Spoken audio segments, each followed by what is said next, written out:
So here's a pretty cool trick that you guys might want to do using FabFilter Pro K3 with dynamic bands.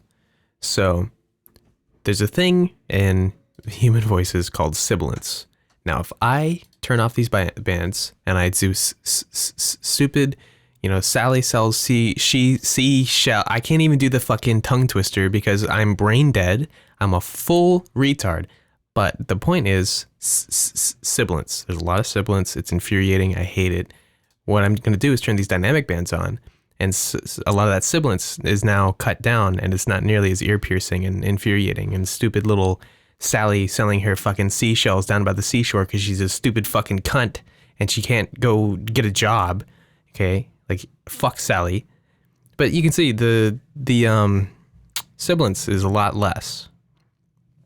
So how I'm doing that is I've just put a band around 5, that many hertz, and I have it cranked to be like -8 dB right there, just because that's a very super infuriating frequency whenever I say F's and S and stuff like that.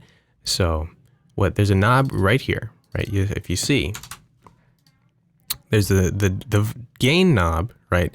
But there's this red one right here, which is a dynamic range knob. Now this, I set the threshold to be around -26 because that's about how much my mic hits it, and with the fuck with it. Try to make it to where when you just regularly talk and there's no sibilant stuff, it doesn't get hit really at all. But then as soon as you do sibilance, then it gets hit. On top of that, it'll be set to auto. Go ahead and click it off of auto and set it to your own threshold. Otherwise, it's going to be like too strong. Actually, I could redo it. So yeah, that's what you do there. You may find another super sibilant frequency around like 10,000 hertz or 10 kilohertz. So you might want to tackle that one too. But also, I want to show you another trick you can do with this to cut down on the proximity effect. So with a large diaphragm, okay, it's not necessarily just large diaphragm, but you get what I mean.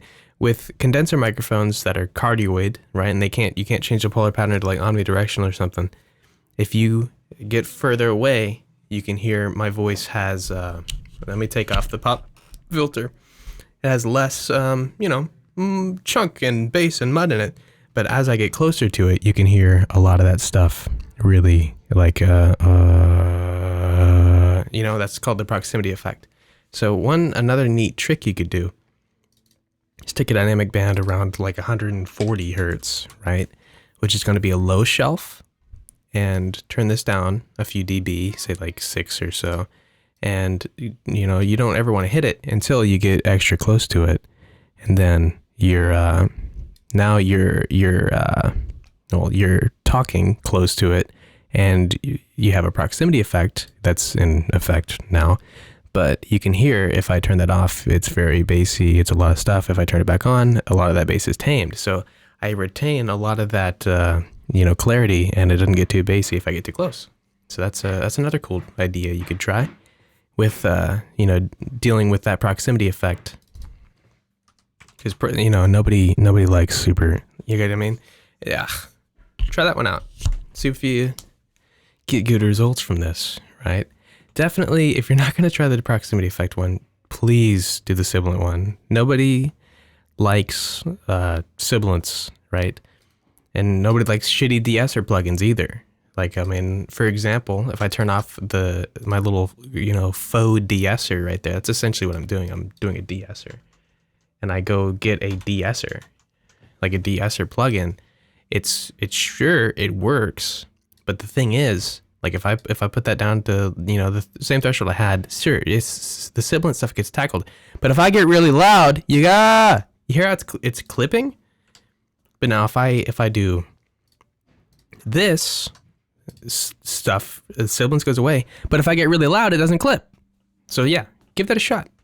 And of course, go check the description, join my Discord, ask me questions, play fucking games with me. I don't fucking care. I'm bored, okay? If you have an idea, you fucking comment it. I need something to do.